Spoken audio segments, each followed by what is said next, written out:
আসসালামু আলাইকুম আরহামতুল্লাহি ওবারাকাতু। ইন্নাল হামদুলিল্লাহ আসসালাতু ওয়াসসালামু আলা মান লা নাবিয়্যা বা'দা আম্মা বা'দ। প্রিয় দর্শক ও শ্রোতা মণ্ডলী, আমরা জানি আশুরার রোজা এটি অনেক গুরুত্বপূর্ণ একটি রোজা, যেটি রাসূলুল্লাহ সাল্লাল্লাহু আলাইহি ওয়াসাল্লাম অনেক গুরুত্ব দিতেন। এর ব্যাপারে ইবনে আব্বাস রাদিয়াল্লাহু আনহুমা থেকে বর্ণিত আছে, তিনি বলেন, মা রাআইতুন নবী সাল্লাল্লাহু আলাইহি ওয়াসাল্লাম ইয়াতাহাররা সিয়ামা ইয়াউমিন ফাদ্দালাহু আলা গায়রিহি ইল্লা হাযাল ইয়াউমা ইয়াউমা আশুরা। তিনি বলেন, রাসূলুল্লাহ সাল্লাল্লাহু আলাইহি ওয়াসাল্লামকে আমি দেখিনি সবচেয়ে বেশি গুরুত্ব দিতে এবং প্রাধান্য দিতে এর উপরে অন্যকে, অর্থাৎ এই দিন আশুরার দিনের রোজা রাখার উপরে অন্য রোজাকে প্রাধান্য দিতে।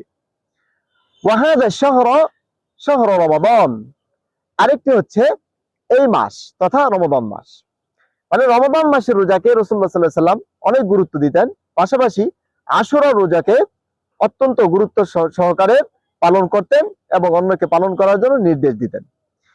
এই আশুরা রোজার ব্যাপারে রাসূলুল্লাহ সাল্লাল্লাহু আলাইহি সাল্লামের বিখ্যাত হাদিস, যেটি তিরমিজি শরীফের 752 নং হাদিস, আন আবি কাতাদা রাদিয়াল্লাহু আনহু, আবু কাতাদা রাদিয়াল্লাহু আনহু থেকে বর্ণিত, তিনি বলেন, আন্না নবী সাল্লাল্লাহু আলাইহি সাল্লাম قال, নবীজি সাল্লাল্লাহু আলাইহি সাল্লাম বলেছেন, সিয়ামু ইয়াউমি আশুরা ইন্নী আহতাসিবু আলা আল্লাহি আন ইউকাফিরা আস-সানাতা আল্লাতী ক্বাবলাহ।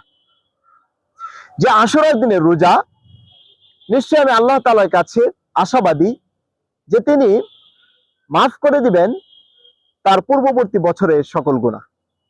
এই জন্য আমরা আশুরার রোজাকে গুরুত্ব দেই, যেন আমরা সেই আশুরার রোজার সওয়াব হাসিল করতে পারি। সেই তৌফিক আল্লাহ রাব্বুল আলামিন আমাদেরকে দান করুন।